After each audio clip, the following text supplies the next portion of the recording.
Hola amigos, buenas tardes. Nuevamente compartiendo un café con ustedes desde este espacio del Museo Beato Angélico para poder charlar en este café con los artistas, en este espacio virtual que hoy podremos tener la suerte de conocer un poco más al arquitecto Guillermo García. Guillermo es una persona excelente, de una tradición en la restauración, en el cuidado del patrimonio profundísima. Director de muchos proyectos de investigación y hoy es el secretario de investigación de la Universidad Católica. Su carrera muy larga, con actividades continuas, todas relevantes. Aquí en La Plata, el completamiento de la catedral, por ejemplo, la Confitería El Molino en Buenos Aires, el Congreso de la Nación, muchas cosas. Ahora charlaremos con él y podemos ver un poco más allá de lo que simplemente sabemos de su trayectoria. Vamos a conocer un poco al hombre, al arquitecto y al excelente amigo que, bueno, yo voy desdoblando pantalla, es el excelente amigo que nos regala siempre su saber y acompaña a tantas actividades relacionadas al patrimonio. A ver, ¿por qué no? Vamos viendo Guillermo García, por acá estaba, que estaba apareciendo.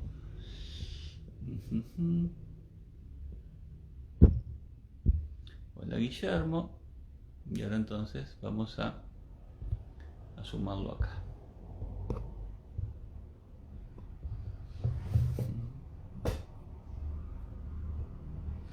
Como decíamos, Guillermo ha trabajado toda su vida por el patrimonio y se ha dedicado a preservar infinidad para el futuro de nuestra civilización. Porque tenemos que acostumbrarnos a pensar en el futuro. Hola Guillermo, ¿cómo estás? ¿Qué tal? ¿Qué tal? ¿Cómo les va, Walter? Un gusto. Bueno, acá con los amigos, compartiendo un café. Tardé unos segundos en poder Aquí hacer el estamos lazo saludando. porque hoy, mira, ya estamos entonces en sintonía. Ahí estamos. Y le decía a los amigos que nos acompañan que tengo la suerte de contar con tu amistad y de que te conozco hace muchos años y he visto tu accionar tan ético, noble, fundado, ¿no? Con conocimiento y siempre en obras pensadas al futuro. Lo que significa que vos tenés fundamentado en tu interior el hecho de querer que las cosas se preserven para que nuestra civilización y nuestra cultura siga vigente.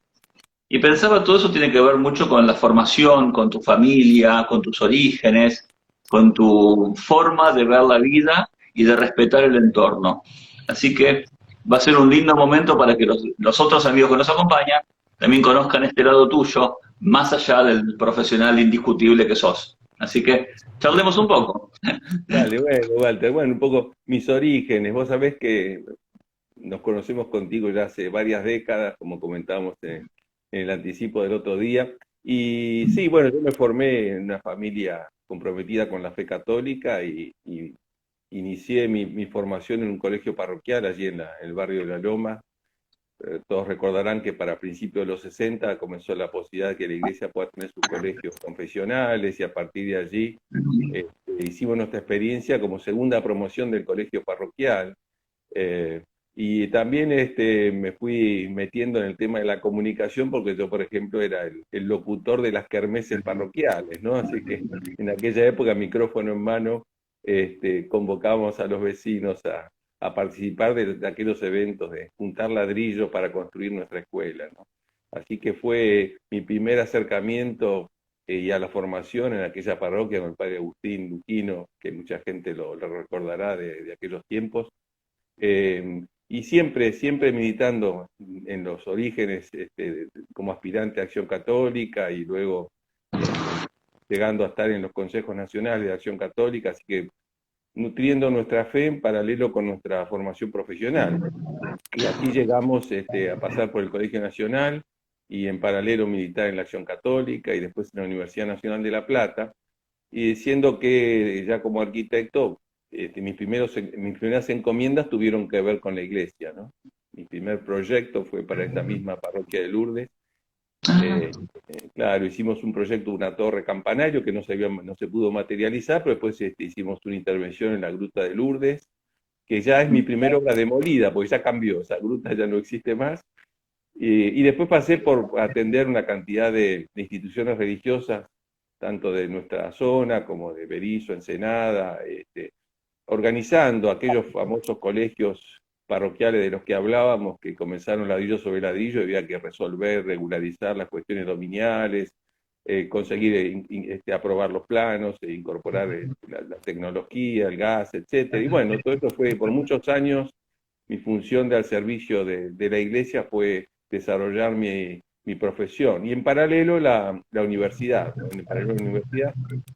Y en esto mi formación humanista vinculada a estos primeros años en que uno asomaba la vida, tiene que ver con esta ponderación del hombre, ¿no? Digamos, y en todas nuestros trabajos siempre está presente la persona humana, ¿no? El responder a las necesidades del hombre, y siempre le digo a mis alumnos de la facultad, a ese hombre bidimensional, a ese hombre que es espíritu y materia, ¿no? Entonces ese hombre que tiene una trascendencia y por eso ahí está esa por ahí vinculación con el patrimonio, esa relación de trascendencia, porque el patrimonio no es el objeto material o físico, sino es todo lo que la gente que está vinculada a él le va adicionando, que son experiencias de vida, que son historias, y que son formas de vida que entiendo yo, que deben gestionarse en el presente y lanzarse en esa cápsula de tiempo hacia el futuro, para contar quiénes somos, de dónde venimos y así imaginar hacia dónde vamos. fíjate qué interesante lo que decís, y volviendo atrás en el tema de los colegios, la construcción de esos colegios implicó también una construcción de un pensamiento humanista cristiano para que la sociedad toda tuviera esa posibilidad de formación.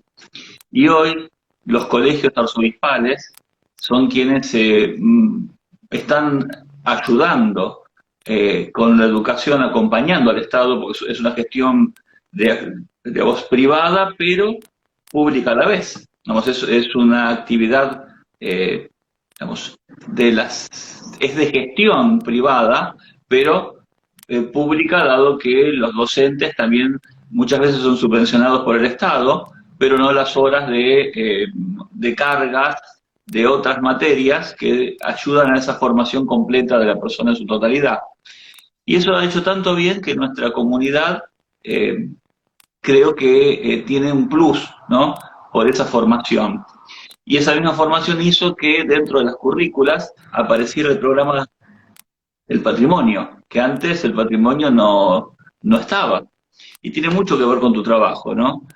Concientizar a los jóvenes para tener un futuro sobre bases firmes. Sí, sí, bueno, vos recordarás que hace unos veintitantos años comenzamos a trabajar asesorando a la ciudad en aquella comisión de sitio llamada CODESI, que tenía un área vinculada a la educación, y ahí logramos, me acuerdo en aquel momento diputado Bonicato presidiendo aquella comisión de sitio que bregó por la Plata Patrimonio Mundial, que todavía no llegó, pero que sirvió para orientar un poco el destino, ¿no? De una ciudad que viene bastante por ahí malinterpretada desde sus orígenes y por ahí poco orientada a la conservación a través de la historia.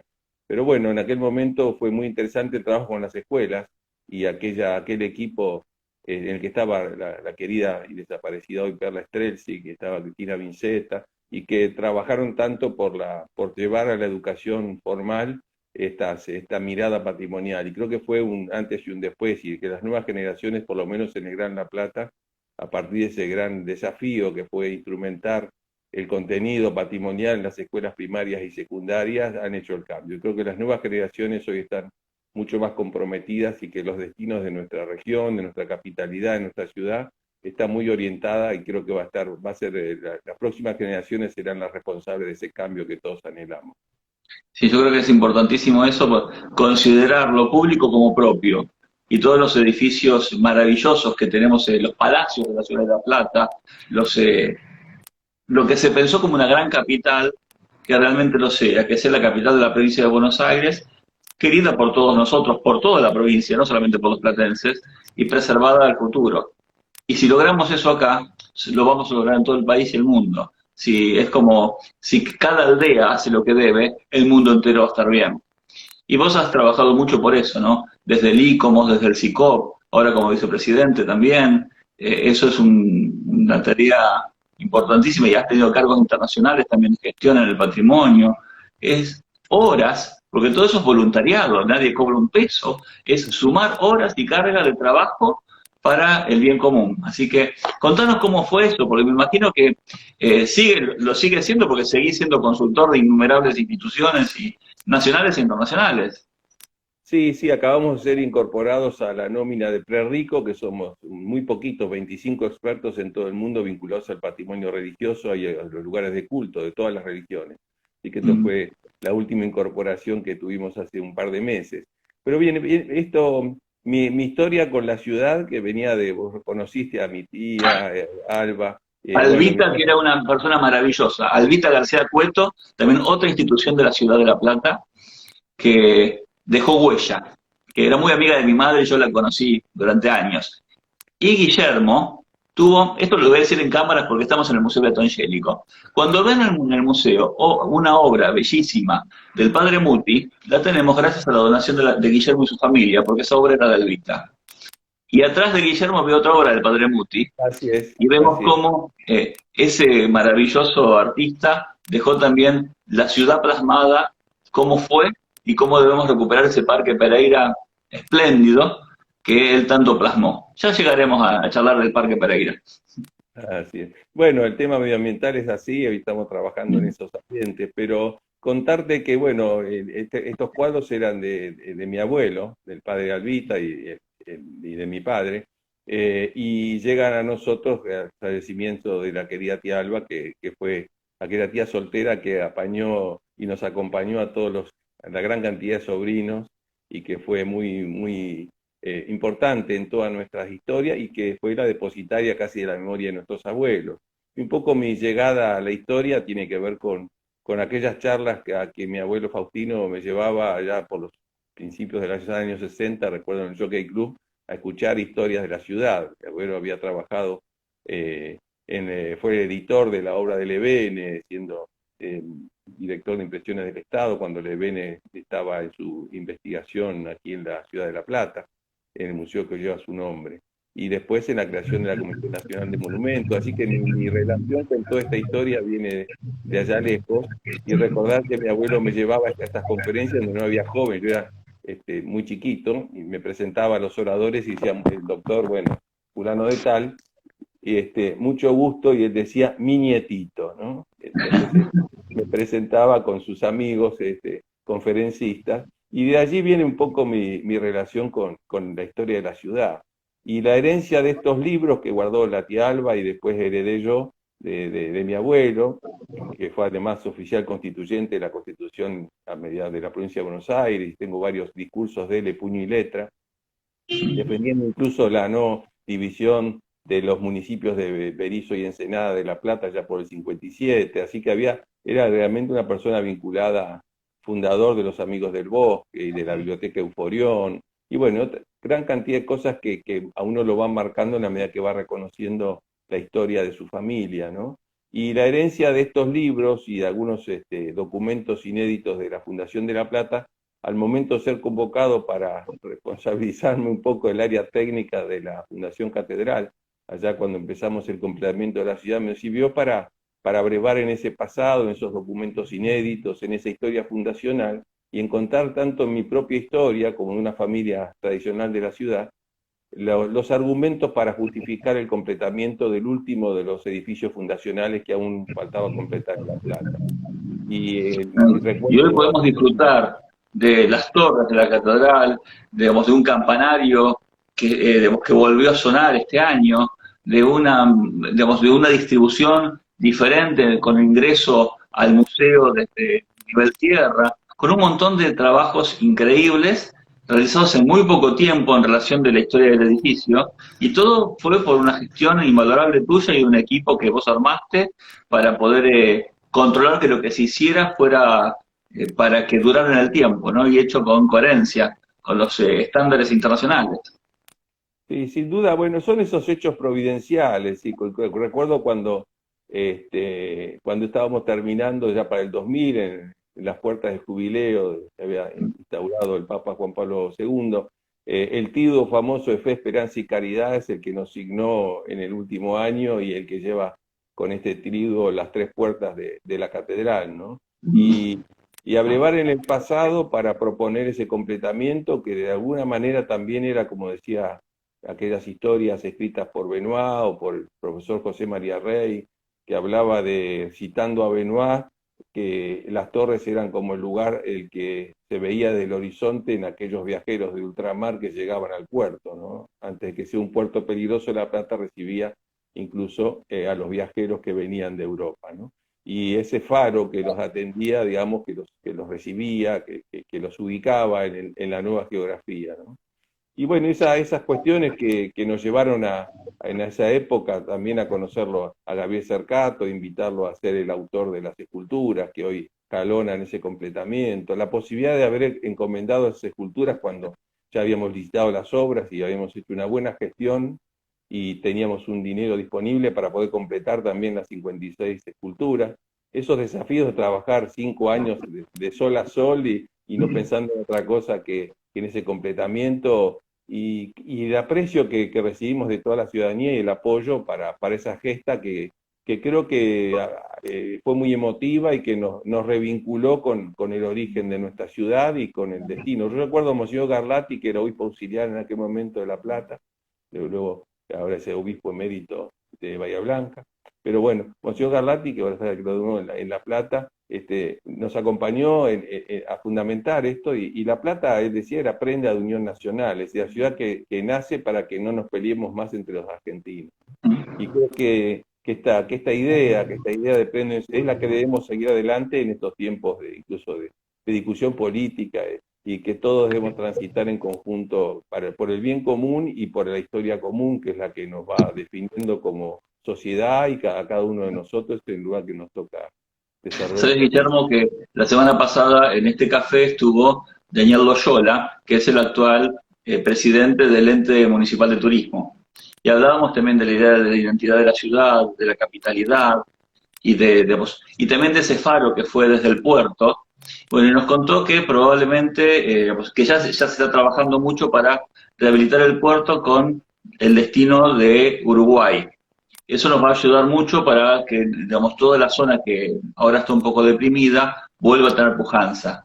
Y pensaba en eso también, cuando tengamos un barco que vaya y venga por el río, las torres que vos ayudaste a elevar van a ser ese faro que van a mostrar a la ciudad de La Plata. Porque cuando podemos subir a las torres, que los invito a todos, vayan a ver las torres, podemos subir por un ascensor y ver si el día está despejado la costa de Uruguay. Es algo maravilloso.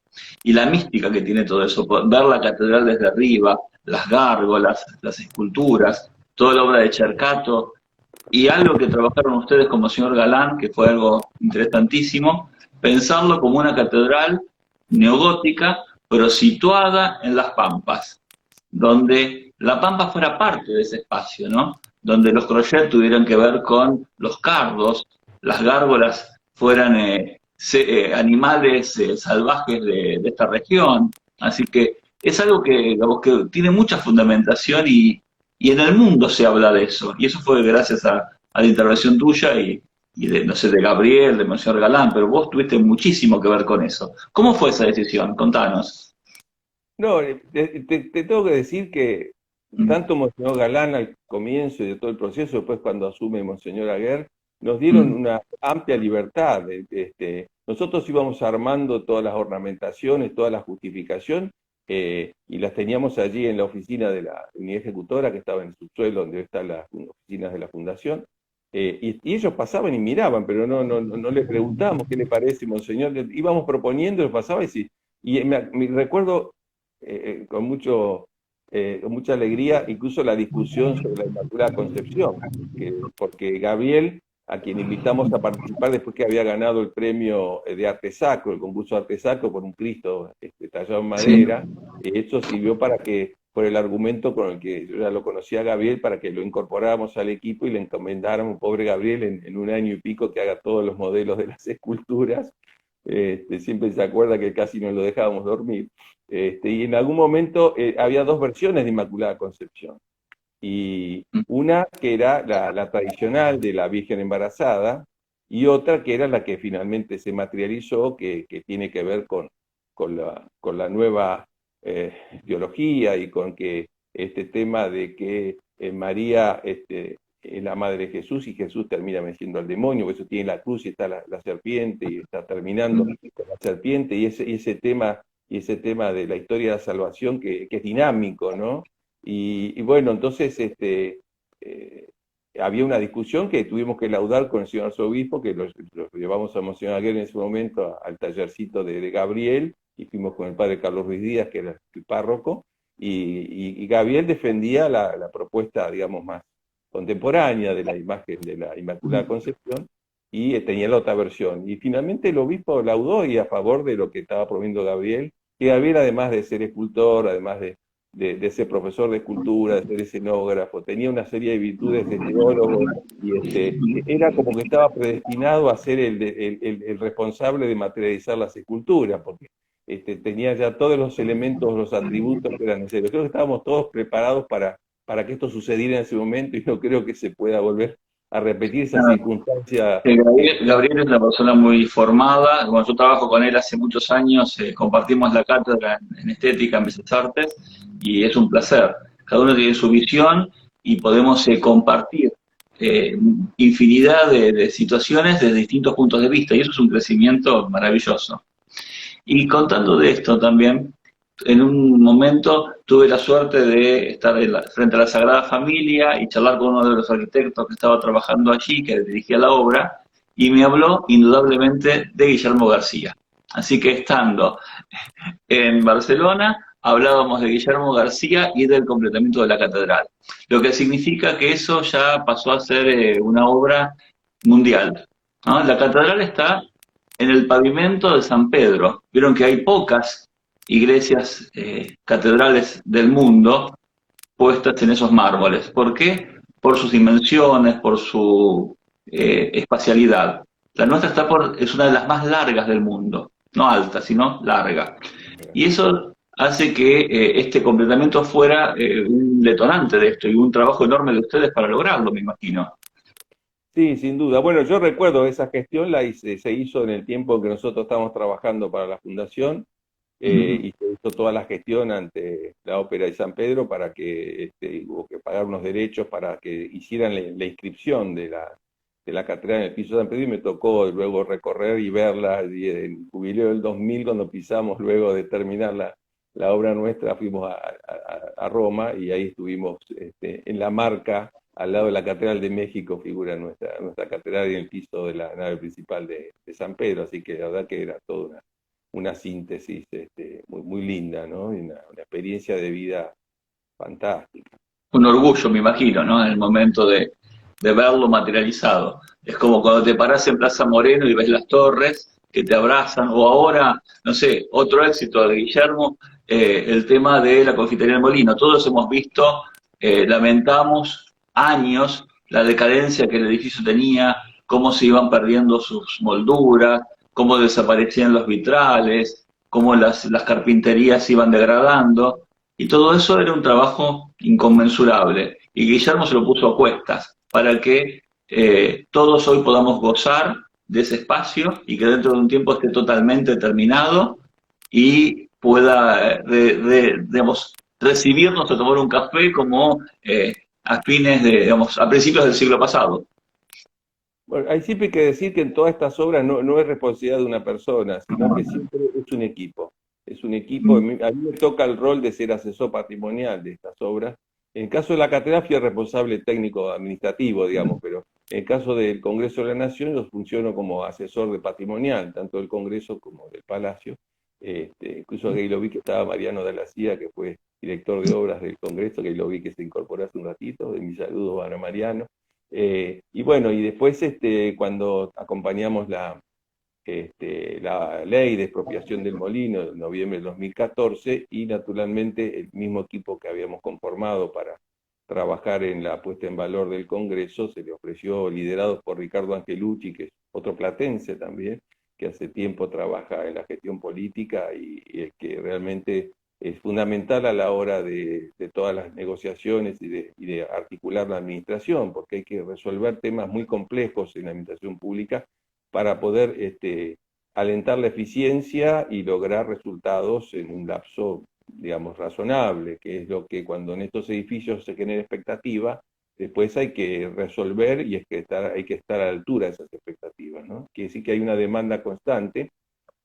Y en esto, la suerte de, bueno, soy quizá uno de los de mayor edad y ya con alguna experiencia del equipo, pero de haber sido acompañado desde los primeros tiempos en el Congreso por un grupo de jóvenes muy entusiastas que estudiaban arquitectura o comunicación en aquel momento y son los responsables de las distintas áreas.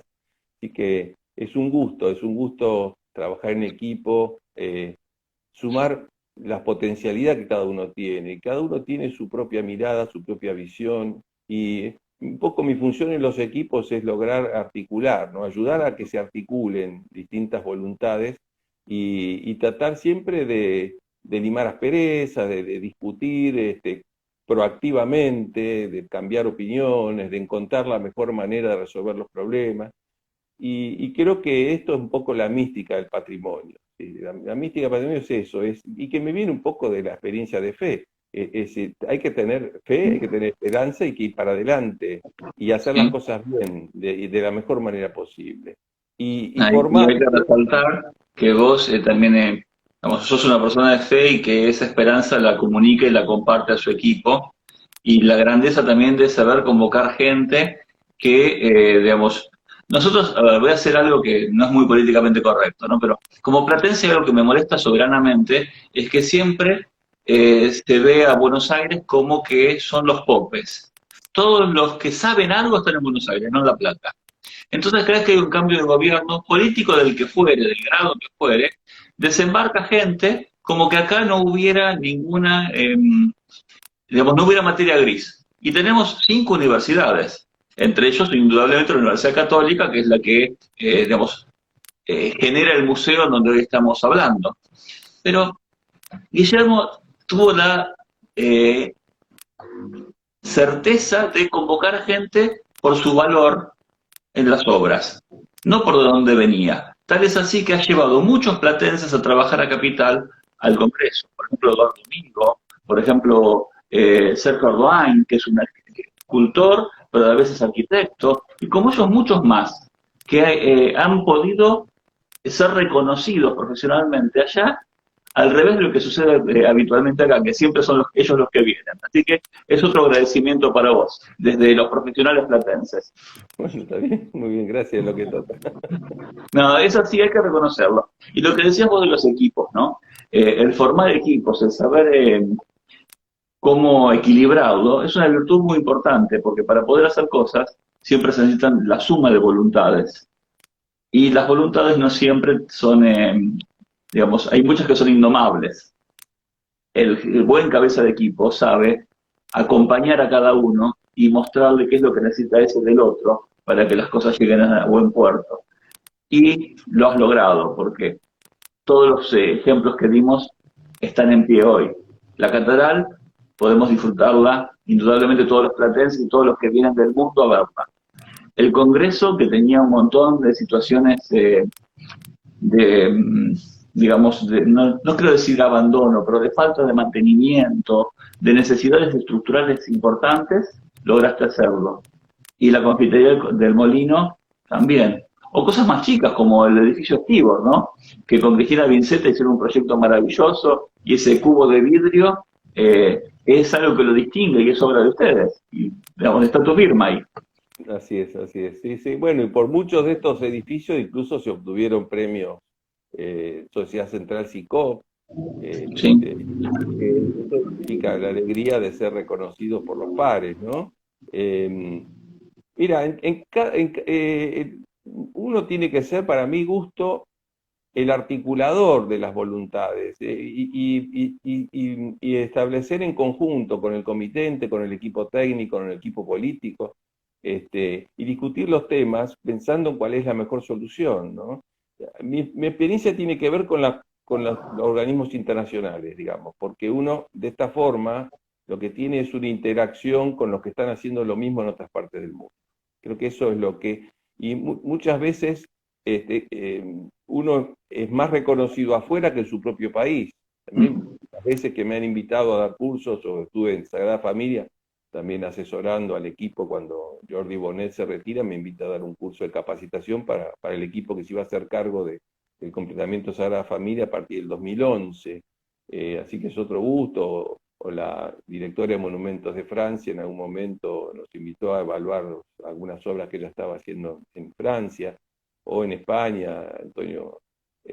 Antonio González Moreno nos invitó a dar cursos con él en Barcelona o en Logroño, después de haber conocido el trabajo nuestro acá en la catedral, y yo tomé un poco el espíritu de obra que él llevaba adelante y lo tomé como forma de articulación de estas distintas dimensiones a las que debemos apelar cuando hacemos recuperación patrimonial, que tiene que ver con que el edificio es un monumento de sí mismo, cuenta su historia, pero también se interpreta, y tenemos que trabajar en cómo trascendemos ese edificio hacia la comunidad y cómo la comunidad se lo apropia para que no haya que volver a restaurarlo, que lo cuiden. Y toda esa historia, nosotros estábamos con estas ideas por acá y ellos estaban haciéndolo por allá y en un momento confluyeron. Y a partir de allí, nosotros también las empezamos a aplicar aquí diciendo que, bueno, que incluso en los libros que escribimos para contar la historia del plan rector del Palacio está la cita a Antoni González Moreno y Navarro, que es casi el gran teórico práctico del patrimonio contemporáneo, ¿no? Que desarrolló obras en todo el sur de España y es muy reconocido.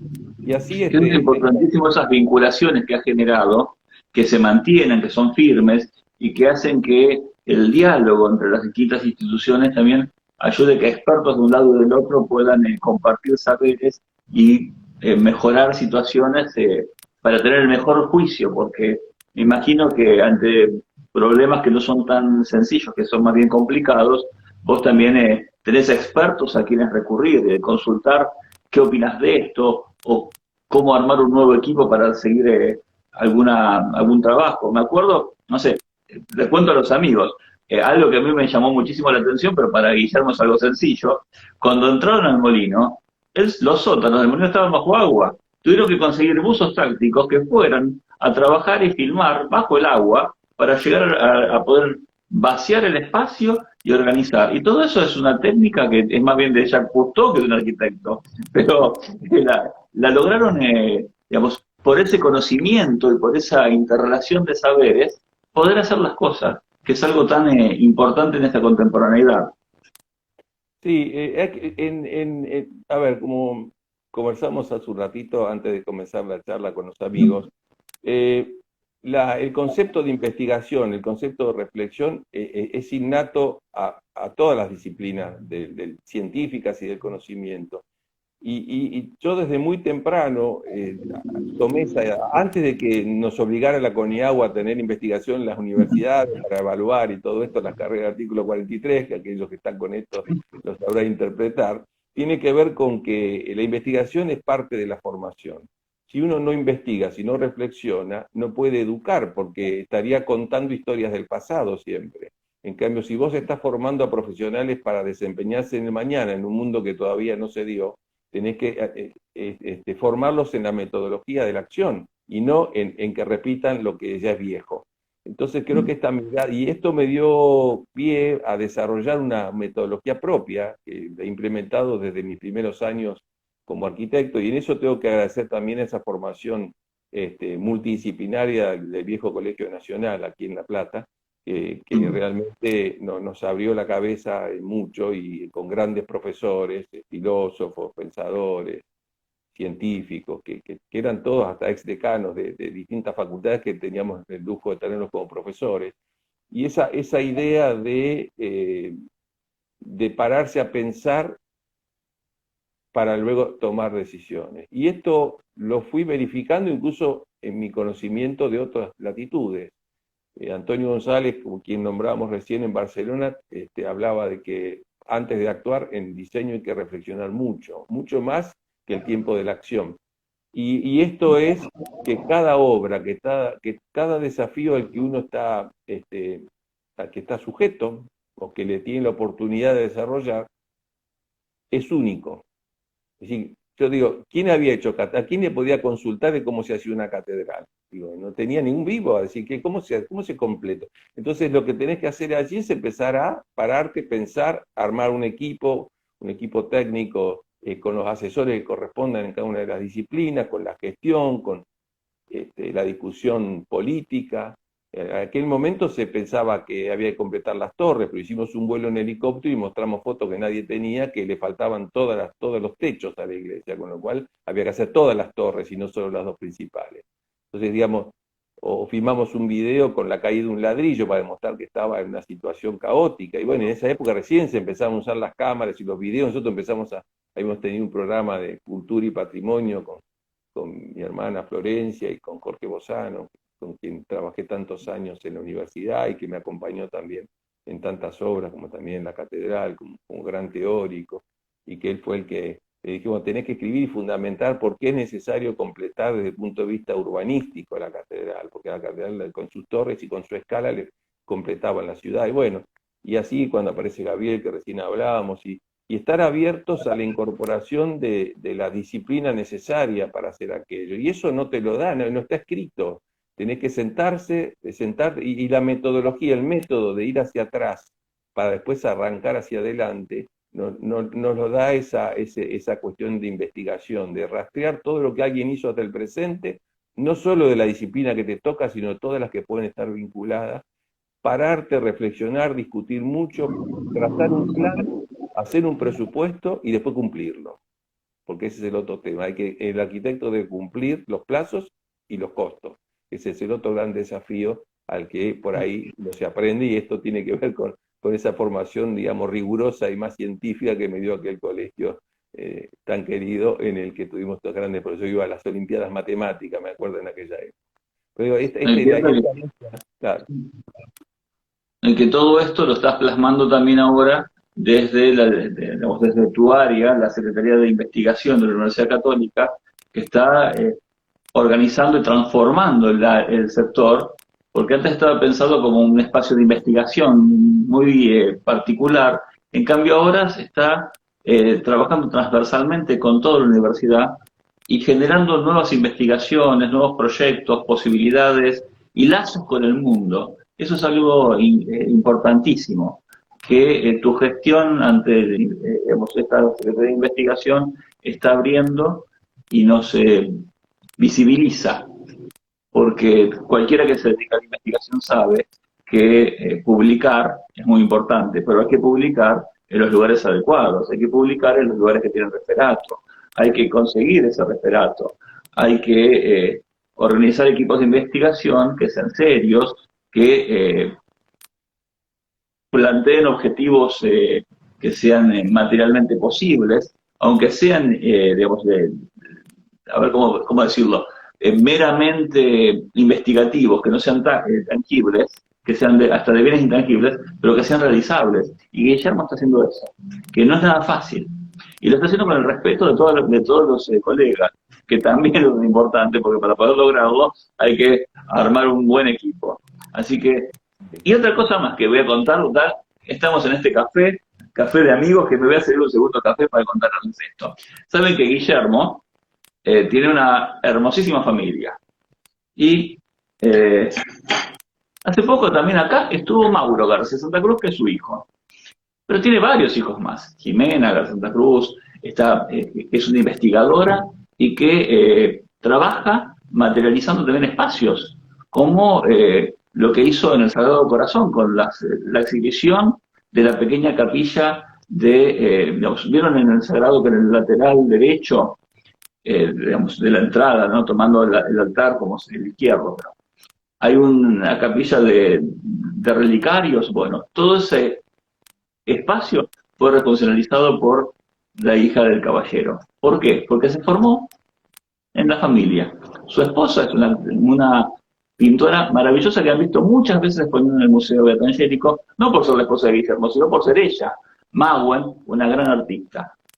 Y después nos queda Jimena, que hablamos, porque hablamos de, digamos, y Belén, que también ha expuesto en el museo. ¿Por qué? Porque todos tienen su faz artística, pero con un profundo conocimiento y una fe indudable que les marca ese camino ético que Guillermo ha sabido dar no solamente a sus digamos, alumnos, sino lo ha mostrado a su familia. Así que es un ejemplo para digamos, mostrar en este espacio donde, eh, en una época donde la ética es poca, donde la familia cada vez se disgrega más. Así que hay que pensar que todo lo que hacemos es para el futuro, y Guillermo lo está haciendo. Y fíjense que nos está permitiendo a nosotros tener una catedral donde podemos seguir yendo a rezar y poder disfrutar no solamente de ese espacio desde lo religioso cristiano, sino también desde lo arquitectónico o desde un museo, porque el pequeño museo que había antes no es lo que es hoy, gracias a esta visión, ¿no?, de abrirnos a la comunidad. Y vos trabajás también en el ICOMOS, y el ICOMOS propone también el espacio, ¿no? Cuando vemos una obra, no es la obra sola, sino esa obra inmersa en su horizonte simbólico, en su espacio. ¿Y cómo fue ver la catedral con esas torres al costado, con una plaza que no estaba en buenas condiciones y con todo un medio ambiente variopinto? Y bueno, son los desafíos. Yo empecé, este año cumplí 40 años como profesional. Me matriculé hace 40 años, así que ya son unos cuantos. En aquel momento empezaba todo este tema patrimonial, allá a principios de los 80, en el que patrimonio por ahí todavía eran aquellos edificios significativos, y se comenzaba a hablar tímidamente del patrimonio inmaterial, de todas las formas de hacer, de trasladar las vivencias vinculadas a lo físico, a lo material, pero también la experiencia personal, las tecnologías del pasado. Y también empiezan a aparecer otras categorías patrimoniales, empieza a hablar del patrimonio doméstico, y que el patrimonio, ya para fines de los 80 comenzamos a vincularnos con aquellos que incorporaron las ideas del desarrollo. Recuerdo a Jean-Louis Luxan, un belga que fue asesor de la Comunidad Europea, que en el Congreso Internacional de ICOMOS de México me dio las fotocopias, creo que eran fotocopias de sus propuestas, y fue el primero que me alentó a pensar en esta dupla de patrimonio y desarrollo, ¿no? Es el primero que en el mundo empezó con eso, fue secretario internacional del ICOMOS, y bueno, y a partir de ese tiempo empecé a vincularme con estas ideas. Él era un economista dedicado al patrimonio, con lo cual hablaba de estos valores intrínsecos que tienen los monumentos, en cuanto a que se transforman en fenómenos económicos sociales que en algún momento articulan como edificio, y que luego ese valor se va deteriorando, y lo que hay que hacer para refuncionalizarlo, para volverlo a insertar en el circuito productivo, es dotarlo de las mismas energías que le dieron origen. Este razonamiento me pareció muy interesante. Después nos tocó todo el tema catedral, que nos insertó en el concierto mundial. Llegué a participar de reuniones internacionales de hacedores de catedrales en Europa. La gente estaba trabajando en todas las catedrales que estaban en obra en aquel momento. Hicimos con Jorge Bozano una muy linda recorrida por todas las obras en el 96. Nos vinculamos con gente que estaba aplicando nuevas tecnologías al desarrollo del patrimonio, como la fotogrametría, la geotopografía. Todo eso lo implementamos en nuestras obras, y nos sirvió para empezar a estar vinculados a los desarrollos científicos que daba lugar al patrimonio, y también con la evolución del pensamiento patrimonial. Después de eso, ya para inicios de la década del nuevo siglo, o del nuevo milenio, comenzó a hablarse de sostenibilidad, o primero sustentabilidad y después sostenibilidad. Y aparecen varios documentos que apelan a esta mirada. Entonces ya era patrimonio, desarrollo y sostenibilidad.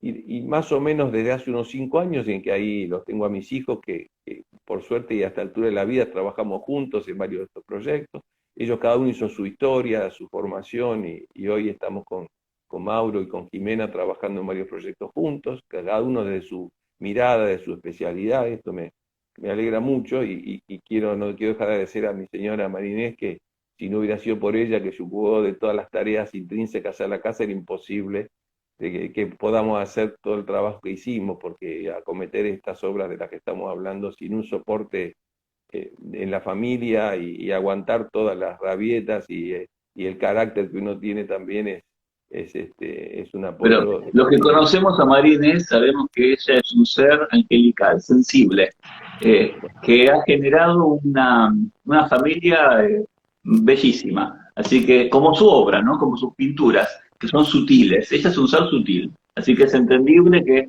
pueda acompañar a todos, ¿no? Porque no solamente acompaña a su marido, sino a sus hijos. Yo me acuerdo cuando Belén presentó su tesis, cómo ella la acompañó no solamente desde lo artístico, que ella también es artista, y Belén trabajaba en su tesis en diseño y en dibujo, como Eva, digamos, no era solamente la madre, sino que también la acompañaba como artista, que eso es algo maravilloso, ¿no? También a destacarlo. Así que te agradezco que digamos, que hayas compartido esto, ¿no?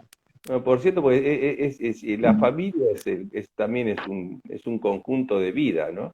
Y entre todos nos apoyamos, y nadie es solo sin el otro. Y me parece que esto es central, ¿no? Uno no hace lo que hace si no tiene el apoyo de quienes lo acompañan diariamente, ¿no?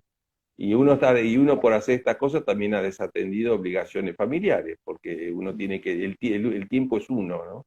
Y no se puede extender las 24 horas del día en más. Y esto hace que también ellos hayan tenido un esfuerzo importante. Y también es cierto que uno, cuando va eligiendo caminos, en todo crecimiento uno elige. Y yo recuerdo cuando había nacido Belén, y yo decidí, había tenido una serie de los primeros premios a nivel reconocimiento en arquitectura, y decidí renunciar a mi trabajo fijo para hacerme responsable de la docencia universitaria y de mi estudio profesional.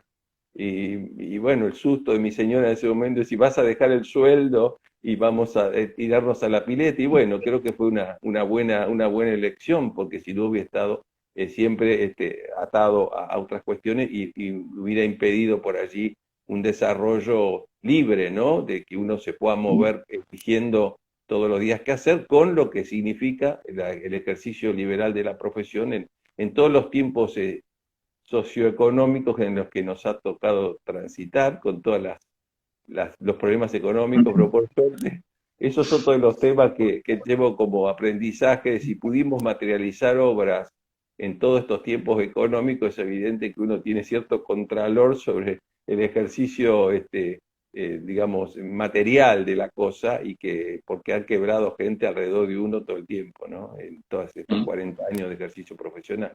Hemos pasado muchas historias, y hemos podido completar, gracias a Dios, ninguna de nuestras obras no se pudo completar. Eso es importantísimo porque es como decíamos hoy al principio, son tangibles. Podemos hablar digamos, de cosas que fueron proyectadas y hoy están, las podemos apreciar. Digamos, no se quedaron en el camino de lo posible, sino que ya están. Y eso es algo que también nos ayuda y nos da esperanza a seguir adelante. En una época en que hay tanta desesperanza, tanta desazón, y como vos decías, la ciudad de La Plata fue prenda de unión nacional, ¿no? En palabras de Garlatti, y bueno, y en realidad son palabras, creo que de Levene.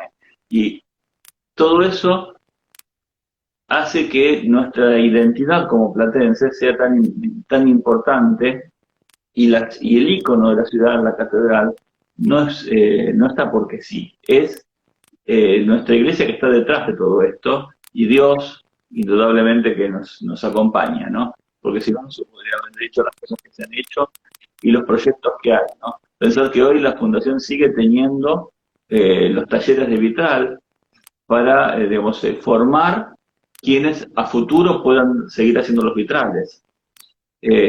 Cuando Guillermo estaba en la Fundación, se armó un instituto superior que era espléndido, y después por cuestiones económicas tuvo que, digamos, digamos, modificarse y hoy es un taller, pero cuántas generaciones de personas pasaron por aquí y hoy están destacados en el mundo como vitralistas, formados en la Fundación Catedral.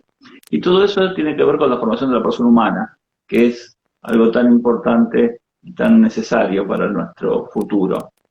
Te ruego entonces, a modo de reflexión final, que hagas un cierre de todo esto e invito a los demás para el próximo viernes, en este espacio, a las 18 horas, charlaremos con un escultor, pero un escultor también que se ha formado en la Universidad Nacional de La Plata y que nos ha dado esculturas en espacios públicos. Por ejemplo, el último, Bucetich, José Nastarino Barrera, que fue director del Museo Policial, pero es un escultor que ha dejado huella y la hace para todos nosotros. Así que, Guillermo, el cierre es tuyo.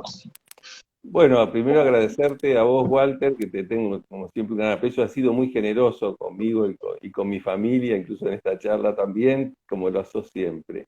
Y por el otro lado, a todos los amigos que nos están siguiendo y a aquellos jóvenes, que hay que formarse, hay que prepararse en la vida, en esta doble dimensión, en la humana, en la espiritual, material. Y si uno está preparado, la oportunidad va a llegar para hacer lo que quieran hacer, pero si no estás formado y si no estás atento a lo que va sucediendo en este devenir histórico, por allí se te pasa de largo la posibilidad. Y en la vida siempre hay que optar, y no hay que medir el esfuerzo, pero sí tener un objetivo claro y ser honesto y ético en todo lo que uno propone hacer. Yo tengo amigos en todos los lugares donde he trabajado y me reencuentro muchas veces a través de las redes sociales con gente con la que no me veo hace muchos años y nos volvemos a hablar y dialogar con ese aprecio con el que teníamos en aquellos tiempos en que acometimos aquellas obras juntos. Y nada, y nos iremos algún día de este mundo y creo que van a quedar como en todos los autores que se reúnen contigo todos los viernes, queda la obra, queda la experiencia y quedan las nuevas generaciones que puedo que lleven la bandera adelante de este compromiso, ¿no? De ser humanista, de ser cristiano y de tratar de trascender a través de la obra y de formar nuevas generaciones que se acerquen cada vez más a este humanismo que nos hace tanta falta en la generación del mundo nuevo, ¿no? ¿Qué más decir? Muchísimas gracias. Gracias por haber compartido este café con nosotros y haber abierto tu casa y tu alma. Gracias, Guillermo. Enormes gracias a vos. Chao. Hasta el viernes próximo nos encontramos aquí.